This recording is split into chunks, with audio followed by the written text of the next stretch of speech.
save any problems, reduce any problems in terms of movement of that field? In terms of, those are discussions, and as before we submit final plans to DEP that you'll ultimately make, okay? We'll give you the cost differential between the two.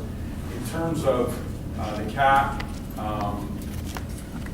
if you went with an environment, if you went with a synthetic turf option, we would need permission from the DEP's waterfront development permit division, either an amendment to a permit or a new permit, to permit that surface change. Because right now, what you have approved, the borough has for many years, is grass.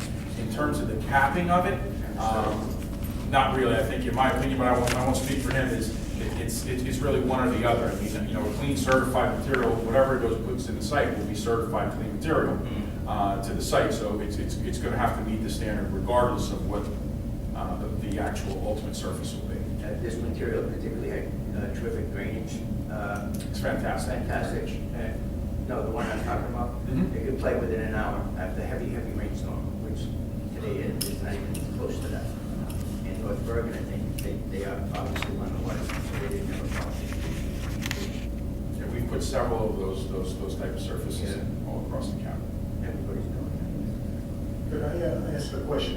And these are questions that I've been hit with throughout the town, so since the last time you were in, Mike, what's been going on that, this is the meeting you came tonight, I just need to know so I can, respond. From basically, I'll say it's the end of September, October timeframe, the additional testing and the clear definition of the levels of the contaminants on the sites has been analyzed, I think, to the nth degree with several samples. Every time you take samples, they got to go out, they got to get analytical data put on it, so that there's a time sensitive and it's a time process.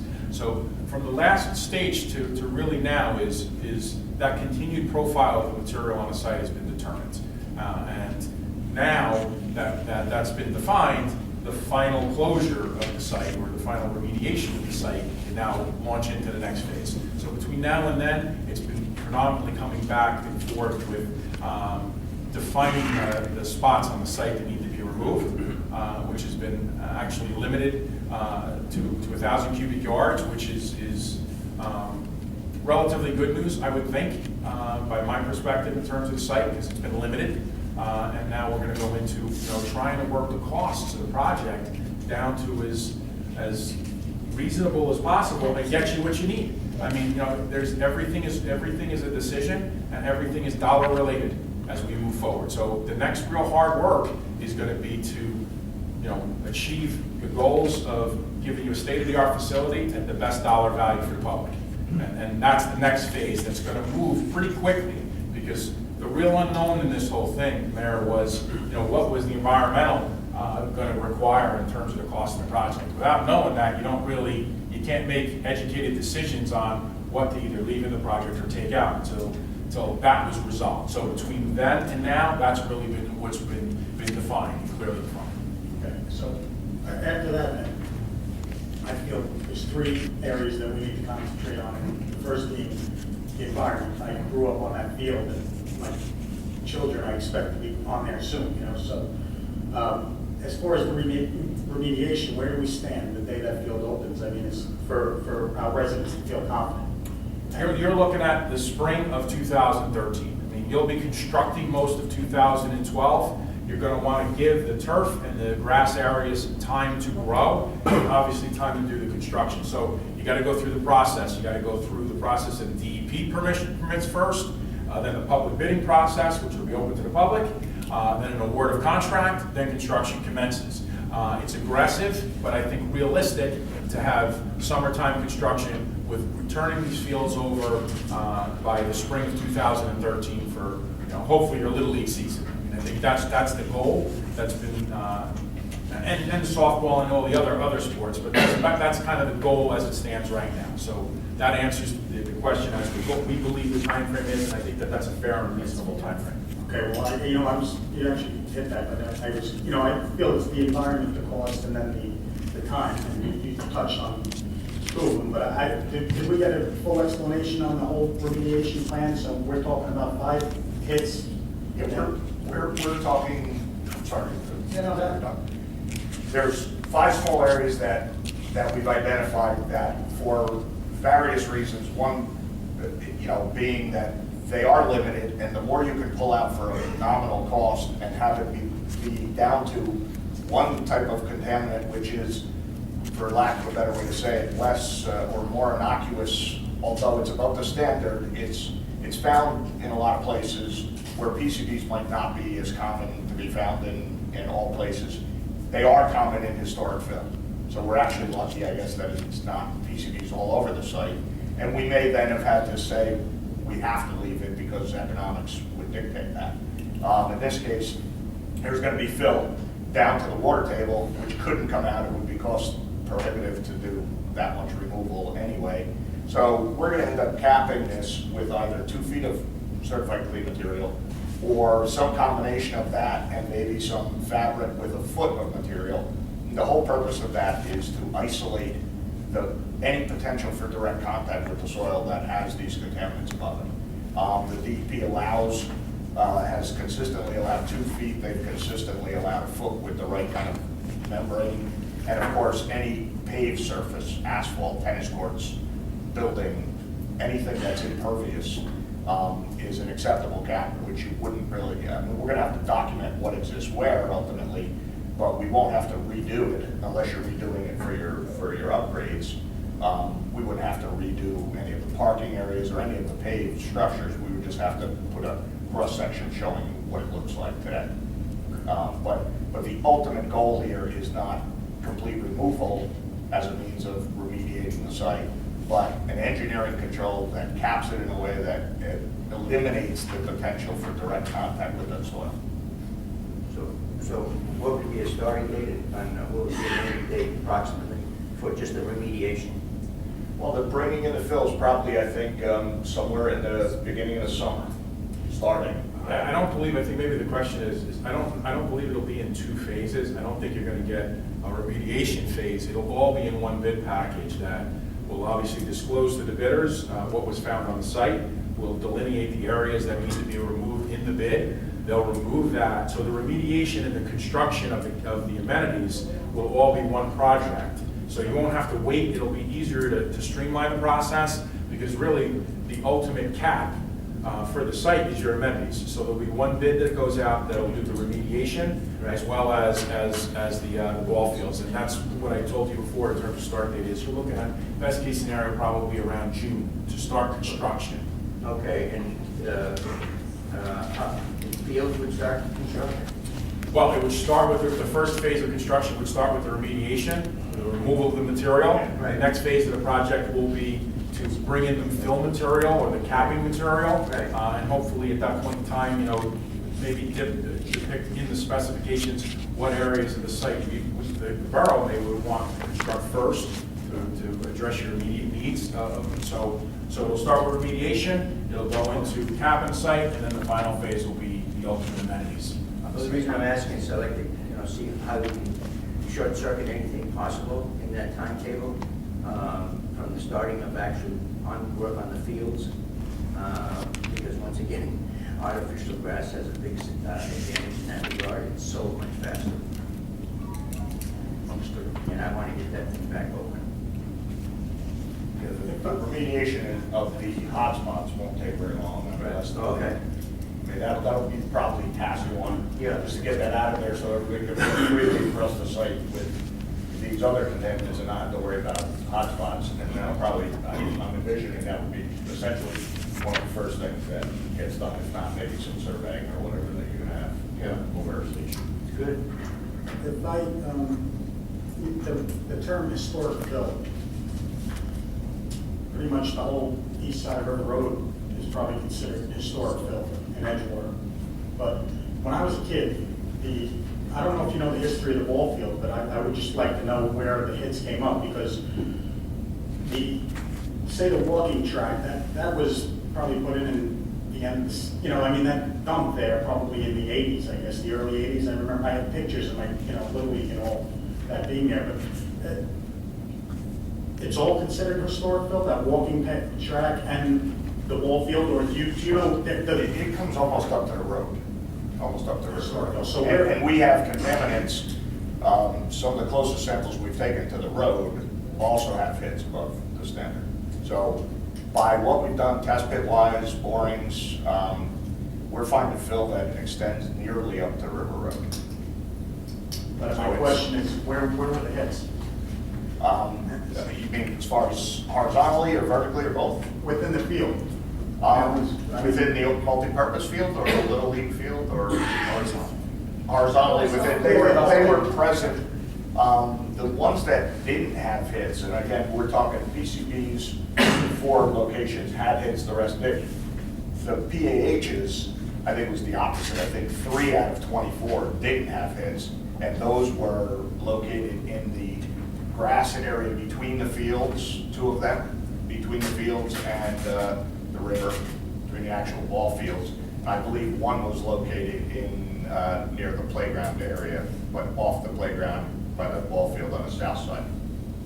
So that's why I say, I mean, you could sample forever, and you could go 2 feet away with these kind of compounds, and you may find that they go from 0.5 down to 0.1, but you might also find them go up a little bit. So at some point, there's a cost benefit of how many samples would we do, and if we wanted to prove that an acre wasn't impacted, you need 4 samples an acre. So if we got 25 acres here, you're talking a lot more samples, and they are costly, as you know, and you might find that 95% of the additional samples are contaminated. Now you just spent more money to figure out, you know, can we define these little spots a little bit better? And I think that's what we tried to tailor this second and third stage, really, to, you know, spreading them out in areas that maybe we could identify one ball field being okay,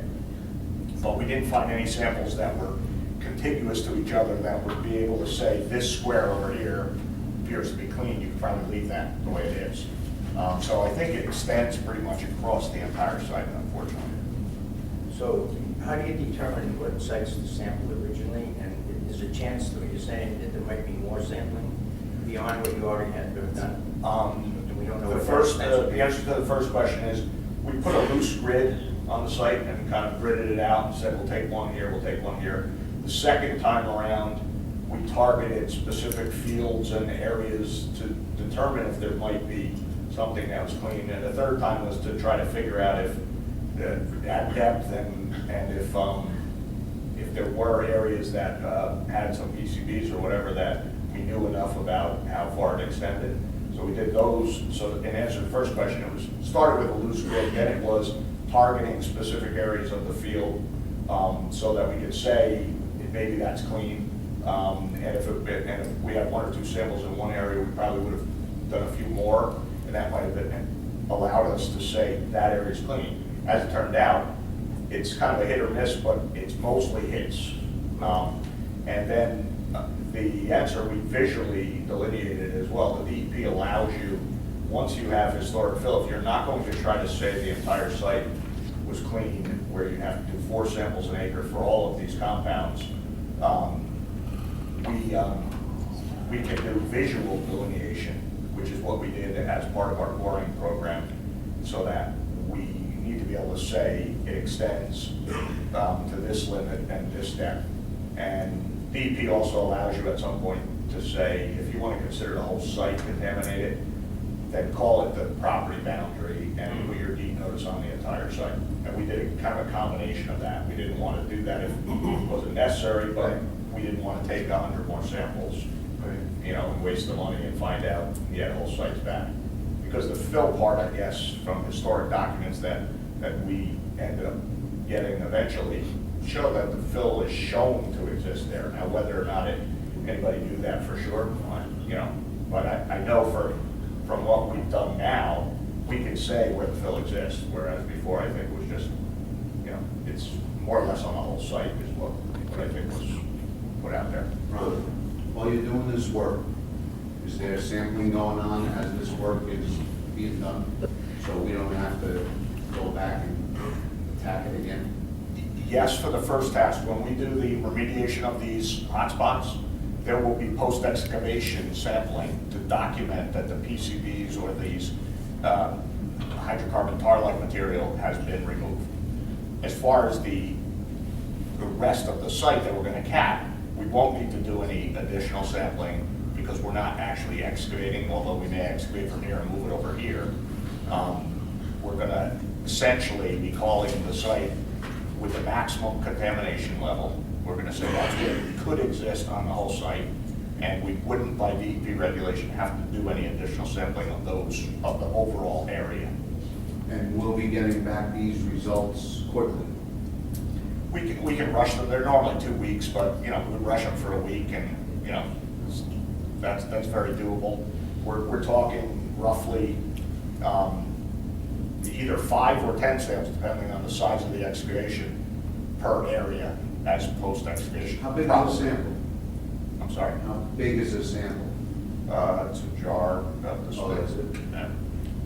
So, you know, we'd be talking, again, if the areas are no more than 30 by 30, because the DEP requires one sidewall for every 30 feet and one base for every 900 square feet, so we take 5. If it ends up being 40 by 30, you'd end up needing 8.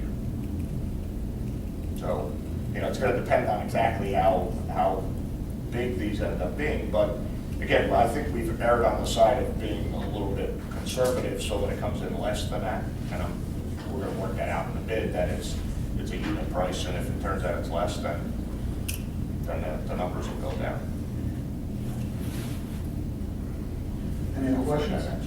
Mayor, Ron, if you can explain a little bit about the process for a site such as this, just so we're prepared what to expect.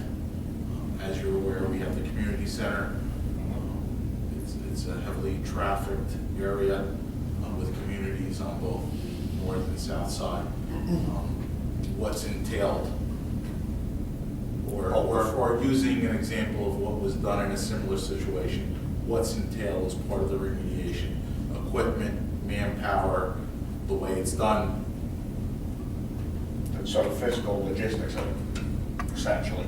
I mean, the DEP part of it has changed dramatically. We would have had to submit remedial action work plans, get them approved, then back and forth with the DEP. Now with the LSRP program, God bless you, we don't need their pre-approval, but I've suggested, and I certainly recommend, that we keep a dialogue with the DEP to get their concurrence on things, even though it may not be official. It's nice to know that, you know, I'm not operating in a vacuum, although legally I can. So I would look to get some concurrence. They have a technical consultation service, if you will, that they're offering out there, so that LSRPs in gray areas of the regulation could get some input from the DEP. And probably that's going to come from one of the highest levels. Irene Kropp is the deputy commissioner, who's aware of this, and you know, I'm planning to discuss with her, you know, on John's behalf. But logistically, so that we really don't need any approvals other than the waterfront development, either plan modification. We don't need an approval from the DEP right now. I would look to get some input from them, just so that, you know, if they're gonna have any issues with it, it's best to know what they are up front. Again, I can, as an LSRP, I'm acting on their behalf, and if I say this is the way we're gonna go, it's essentially like the DEP saying it, but I'd like some concurrence so that nobody comes back later and says you shouldn't have done it that way. But we've done it this way many other times, and I don't expect a problem. Logistically, I mean, we're going to have to create a work zone, and in this case, we're going to have 5, for lack of a better, hotspot zones or exclusion zones where only the remediation contractor would be going into those areas. We would decontaminate the equipment before it left those areas, and they're very small areas, so it's basically just leave it where it is, clean everything off, and then move it to wherever you need to move to. We'll have to create an entranceway with a tracking pad, and anything that goes off the site will be cleaned before it goes off the site, because unlike what's going on now, you know, these are low levels, but we're going to be mixing, you know, we're going to be trucking through this material as they come in and dump. whatever kind of fill is brought in. And that's obviously gonna be a staging operation of where do you want them to dump? And in most cases, you know, we'll probably have, you know, some kind of, beyond the tracking pad, something laid out so that they can come in down one main area and dump off to either side or whatever. It's a logistic thing of determining what's the easiest way to spread this material, because that's what we're really doing. All we're really doing is raising the grade up. I mean, we do have to worry about the fact that there are contaminants in the surface soil, so you don't want to track them off-site. Aside from these 4 or 5 hotspots, we don't have to worry about tracking it elsewhere on the property, which is often problematic, because then you can't move from one side of the site to the other. In this case, the whole site, at least the unpaved portions, are going to be treated essentially the same, except for those 5 hotspots. So it's really going to be as quickly as you can dump and spread and compact to whatever level you need to compact to.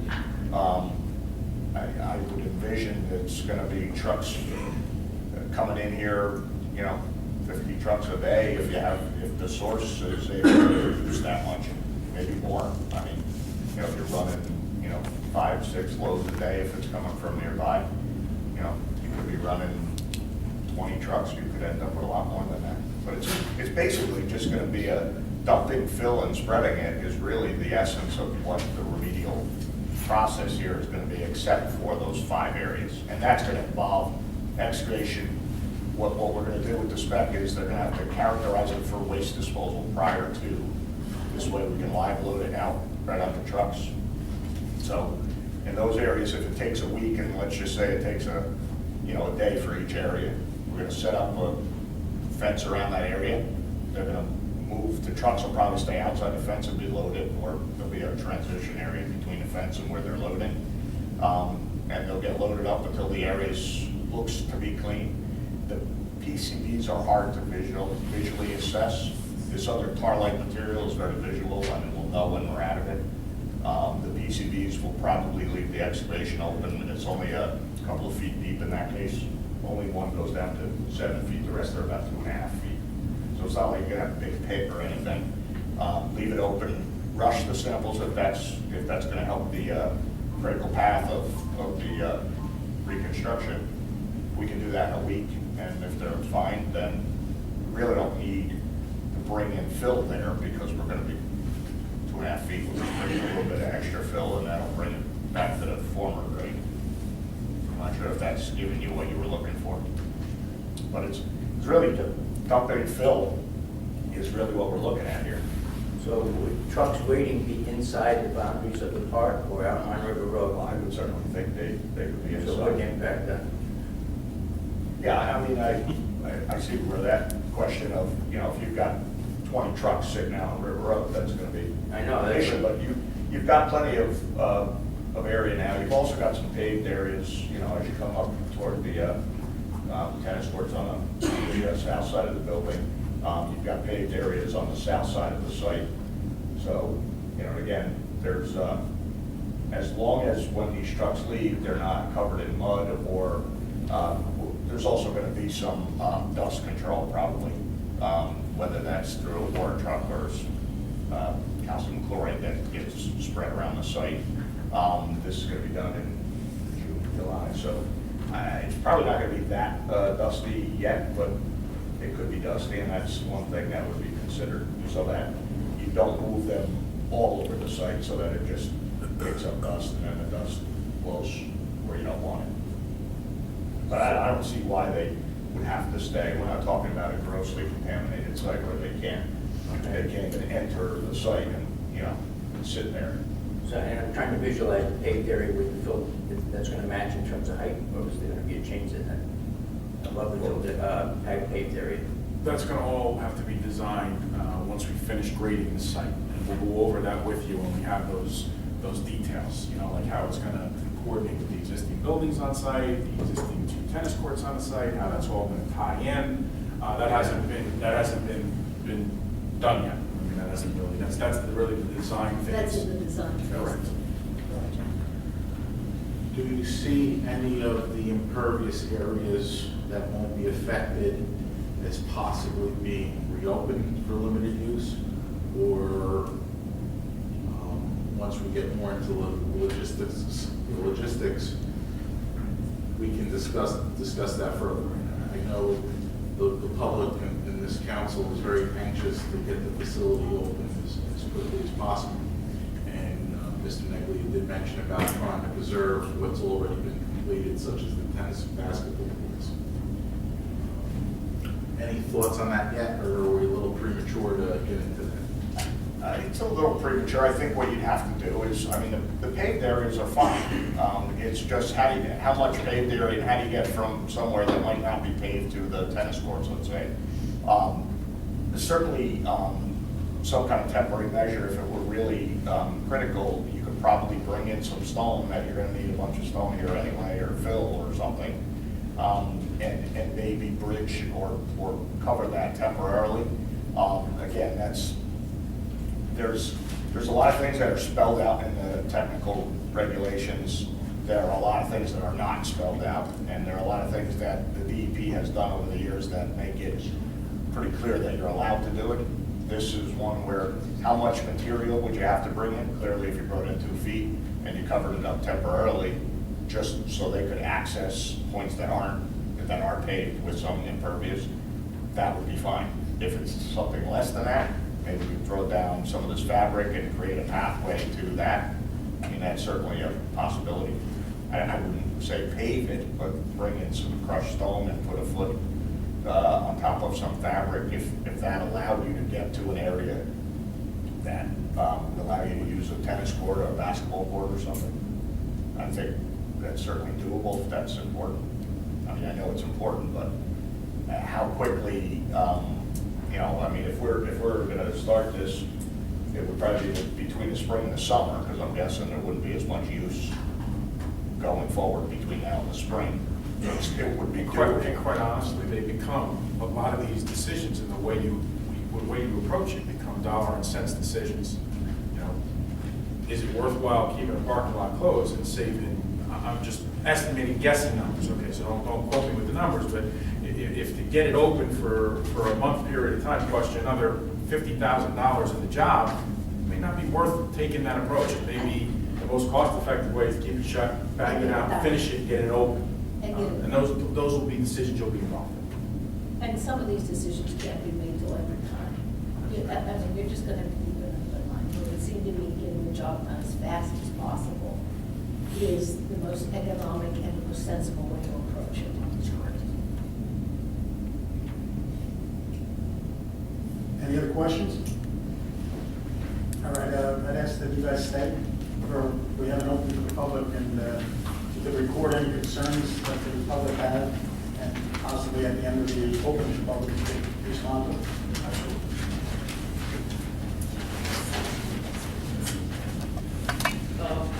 I'm trying to look late here. Can I have your comments, please? All right, at this time, I'd like to open the meeting to the public. Yes, I'd like to speak. Mary? Sorry? No. It's fine. Could I have your comments, First, can I clarify, is this going to be just for them? When you open to the public now? I'm opening to you, Mary, and I'd ask that they record any questions you have and answer them at the end. You have 5 minutes open to the public. So this is your general 5 minutes open to the Yes. public, not anything special to them? General 5 minutes. Okay, well, you know what, I have a lot of questions, but I'm not gonna waste my 5 minutes just asking them questions. I will write, if you will give me your card, your addresses, I will put it in writing to them, because that will save my 5 minutes for the other issues that I have.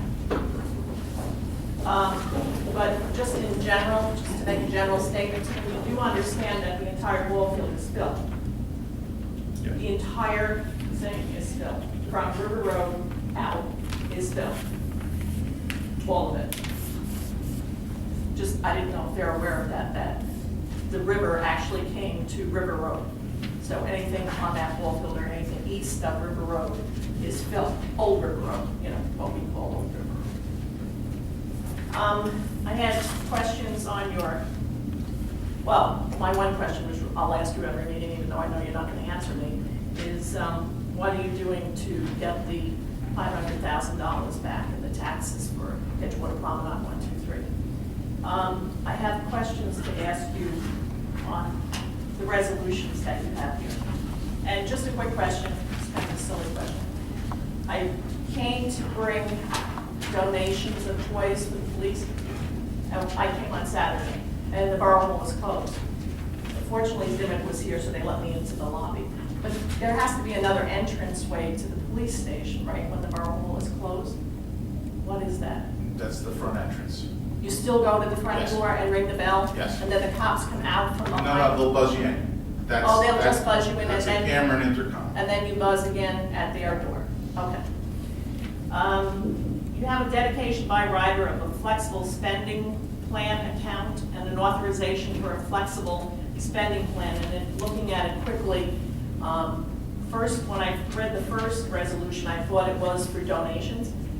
And then when I read the second resolution, it seems to be that it's the fund that the employees are paying part of their health benefits, and that that's what is going into this fund. So I'm confused as to what the fund is. I would like someone to explain that to me before you pass the resolution. You also have the Aralex Infinity Shady side that they're going to use part of that public parking lot for their trailer. And it indicated that each space is $400. And I was wondering how many spaces they're going to use. I also was questioning why they actually had to use that, since the same developer, this is also the developer up by Fred's construction yard. It's the same people. And why they couldn't put the trailer on the construction yard.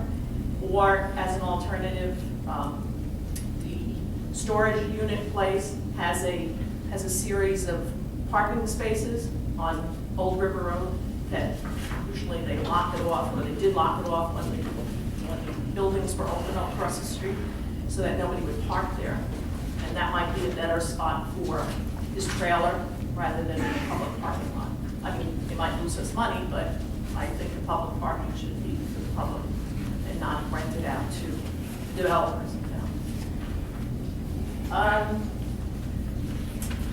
I also read that the Neglia proposal, and I'm kind of confused because now you're talking about terms engineering and I don't know who is actually doing the work on it. That their renovation as of resolution 309, they are going to get paid $103,500. And I presume that none of that includes the actual renovation of the fields. That they're going to go out to bid and then we're going to pass the bonding ordinance as we usually do to do the actual cleanup of the fields. And I was wondering if anybody had any idea at all in terms of what those bids might come in as. You may not know what the bids are coming in as, but if you have in your heads what you think the limits should be for those bids, because you can always reject them if you feel they come in too high. So I was wondering if there was any figure that any of you had for that, for the actual renovation of the field. Since I have a little more time, I will ask them some questions. I have a question about the community center. The community center was actually on land, not on a paved area. And, you know, they had to drive piles to put the community center in. And I was wondering whether actually the soil, et cetera, under the community center is safe. Whether the community center will have any kind of, I know when we talk about the other contaminations of vapors, et cetera, coming up from the PAHs, et cetera, that's going to be tested at all or not. Thank you. Thank you, Mayor. Valerie?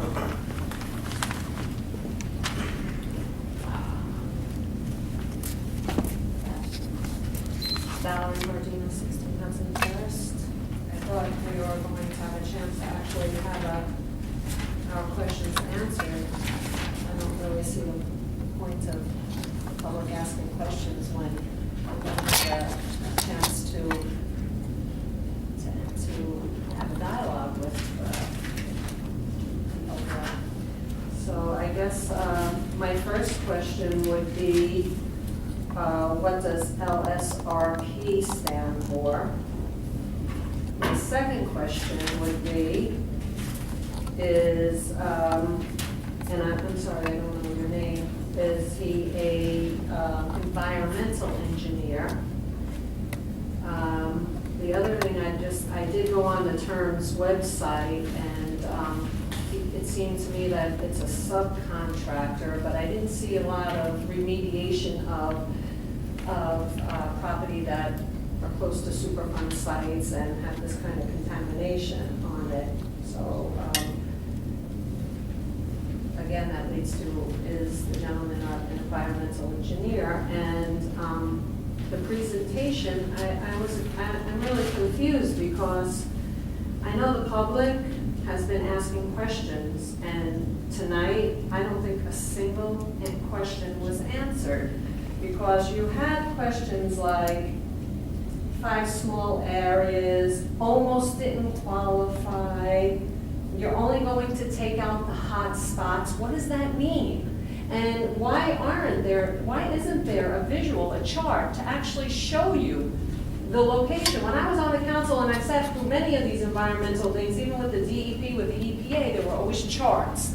They always showed you where exactly they took the sample, how far they went in. There were handouts, and maybe you did get handouts, I don't know.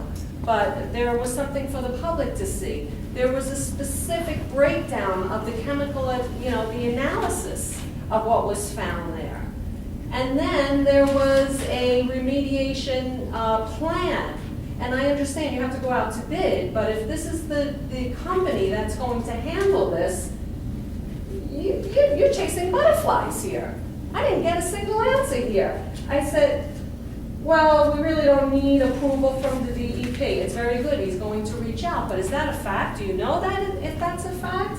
And the whole where we dump, you'll spread. I don't understand. Are you going to remove the dirt, and where are you going to spread it? Are you spreading the contaminated soil? What? I'm sitting here writing everything down that was said. This is public, and I didn't understand that. And if you understood it, you're better than me. And then it looks, PCPs are hard to visualize. Really? I mean, if it looks to be clean, well, a lot of well probablys, a capping of some kind. Some kind of what? It's kind of a hit and miss, but mostly hits. Mostly, kinda, almost. That's really very ambiguous in terminology here. I mean, you're going to hire this company, or maybe you already did, and you don't really have any answers. You don't know what's going to be removed, where it's going to be removed, where's the hot spots, and that, another question, when I was on the council and we met to redo the Veterans Field, and at that time it was Shaw De Palma, and we met with everybody, and we had the soil tested before we even began, because we figured, let's know what we're getting into before we start this, because we do know what happens along, especially the east side of River Road with the contaminants. So we wanted to know. So I don't understand how it tested okay then, and in just less than 8-10 years, it's now contaminated. I did save all my stuff. I'm gonna have to dig that out and find out, where's the truth here? Where did this come from? How could it be historic if it wasn't there 10 years ago? And maybe historic means something else. I understand the gentleman has a BS in geology, but what about environmental science? Your children, you said it, your children play here. And again, and Mr. Councilman Jordan, Veterans Field has fields in it to play ball, but it's Edgewater's Park. And if I want to come and have a picnic with my daughter or my grandchildren, I don't want to sit on AstroTurf.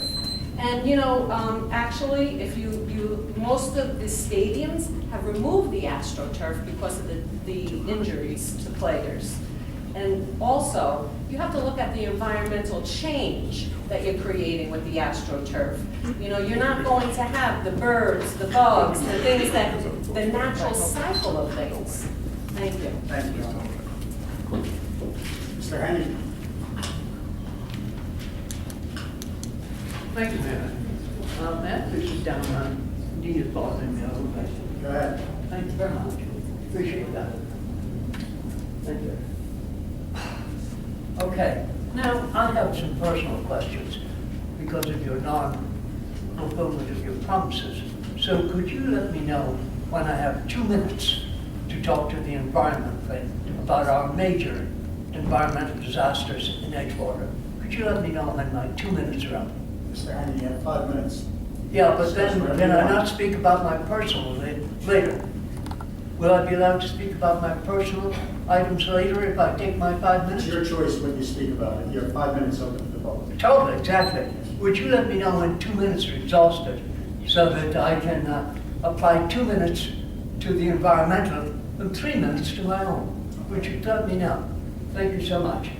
Mr. Dooney, you're the president. Who's your employer in this activity? I think the question's there.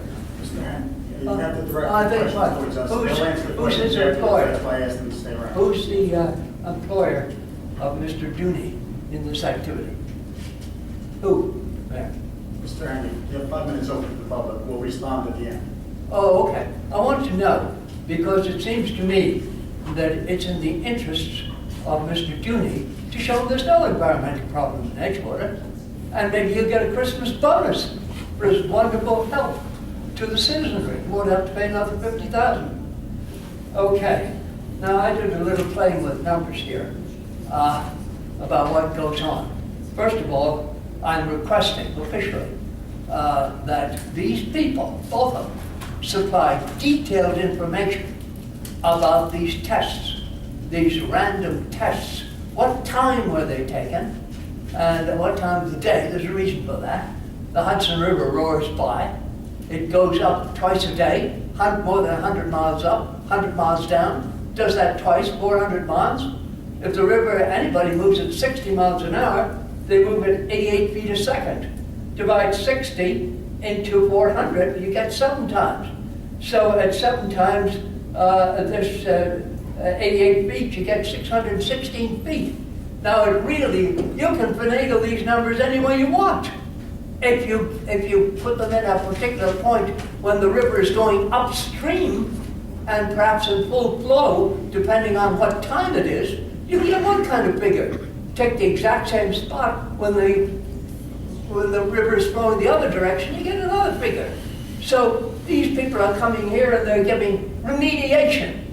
The EPA told me in public meeting that remediation has no place in environmental reports. It's an educational term. The word is remedy, and it's not used with good reason, because remediation, depending on the intonations of the speaker, it can mean any darn thing he wants it to mean. And it can lull the people into a sense of security where there is none. Okay, that's one. I want to talk to you about the trespassing in the colony. You said you would find out why our attorney is not protecting the citizens of Edgewater. I'm one of 10,000, as you know from the letter, that you still haven't distributed and got discussed by the people before taking it to the EPA. Why the trespassing is not removed. There was never any permission for it. It's interfering with the Hudson River waterfront walkway and with my rights as a citizen, as is in that unanswered letter, which the DEP hasn't answered either, but it's going to other people. It's going to Washington for distribution. You have 2 minutes left. I have 2 minutes left. Thank you very much. So there's another thing here. There's a number of things. The remediation. I'd like to see that eliminated in reporting to the citizenry of Edgewater. We're not all 100% stupid. There are limitations on it. We use the word remedy to tell us. And the times that these were taken, as I said before, they should be given to us in coordination with what was the flow of the river at that time, what was the weather conditions, because that has an awful lot to do with the contaminants. And what are the contaminants? Any little bit of poison is no good for the human being, and a collection of poisoning is worse. That's what we got here. Minute quantities of poison that are like a aperitif or a dessert after dinner. I don't want any whatsoever pollutants in my body. and I don't want them to be provided by the people I'm paying taxes to. I'm paying taxes to dredge the river here, but I have no access to that dredged open river. There's another thing. This is just shocking what's been perpetrated on the citizenry of this thing, and the toleration of all the sewage, speaking about environmental, that's been going for 42 years into the Hudson River from the colony was never addressed by the colony. Mr. Catermo was issuing certificates of occupancies to anybody who wanted it for houses right along the riverfront. And I have a map, and it's in Washington at the moment, where there was not one single house on that when the Gutchess land became Edgewater Colony Incorporated. Not one single house along the waterfront, because the people knew about the environmental concerns, and there were no leach field possibilities there, so they didn't build there. So all these secret deals have been happening since, and I'm very disappointed that you didn't come up and look at the damages that they continue to punish me with. Tree limbs on my roof that I had to replace at my expense, rocks coming in on me, earth that I did remove, and the colossal buildings all over, a guy taking part of the narrow road without any sidewalk in it. He got it. The time is up. He got it with the permission of everybody concerned. Mr. Andrews, just so you know, I did come up with it, Yeah, or did you with whom? right? Dennis Gallagher. You did? Yes. Okay, what did you find? Will you tell me, please?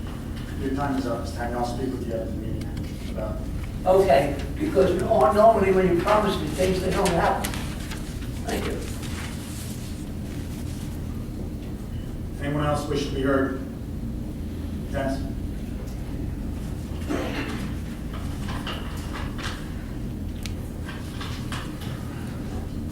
Dennis Gallagher, 18 on. I didn't hear any cost estimate for the entire project.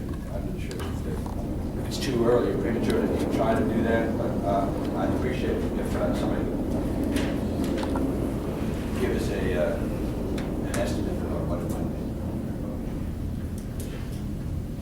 be. Are there any implications for the health of the river here? I know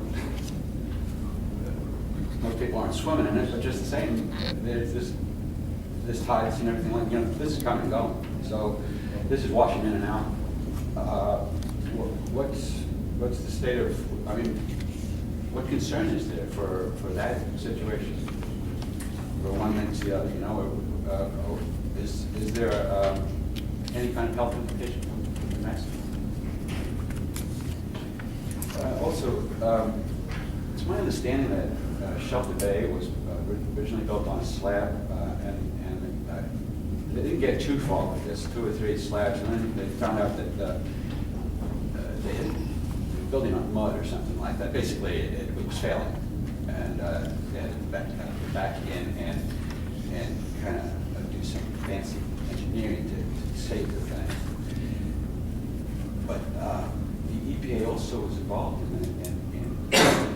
an aspect of this, in that there was a lot of fill put in that the EPA demanded that they take out. That's my understanding. A lot of it came into with the president.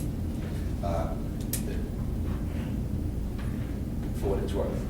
So for some reason, the EPA forced it to be taken out of where it had been at Shelter Bay, and yet apparently it tolerated it being brought up to our ball field. That's my understanding. It doesn't seem to make sense or compute, but that's what I've heard.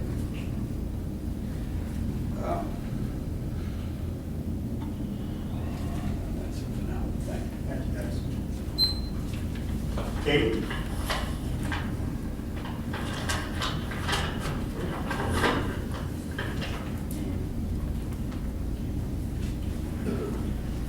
Katie Jones, Street 5900 Cliff Avenue. For the record, historic fill is non-indigenous material placed on the site in order to raise the topographic elevation of the site, and an LSRP is a licensed site remediation professional, so you don't have to worry about getting that answer later. As Valerie said, this was tested 8 years ago, and there wasn't a problem. Now there's a problem. I was down at the ball field back in September walking around the track. I ran into Councilman Henwood, and I asked him a question every time I went around the track because I said, now you're on the council, you have to answer my questions. And there was a string of dump trucks coming into the ball field at the time, and I was curious as to what was going on and what was being dumped in the ball field, and I'm wondering if that had an effect on these tests. PCBs 7 feet underground, I don't think you should play around with them. It's just like the GE problem upstream. They don't dredge because let sleeping dogs lie. You start dredging, you muck it up, and then they start flowing all over the place. Mr. Henry brings up a valid point with the tide going in and out.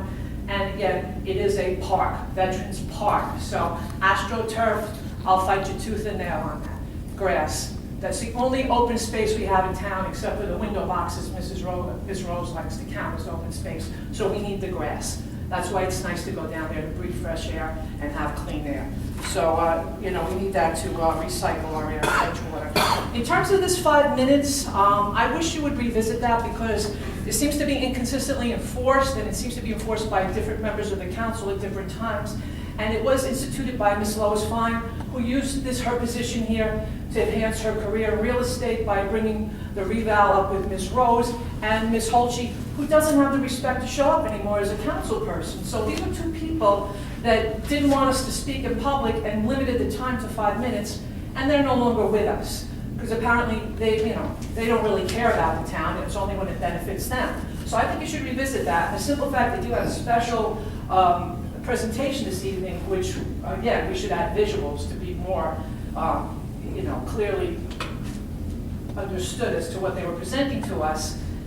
It would be nice if we had time to actually have a dialogue with these people and have our concerns addressed to you, as private citizens and people who are concerned in the neighborhood. Because, 5 minutes, 4 or 5 people, 20 minutes, that's a little bit of time. And you talk about doing the people's business, well, we're the people. And I know a lot of people don't show up, so why not give the people just a little more time to speak? You should revisit that. It would be, it would be in the best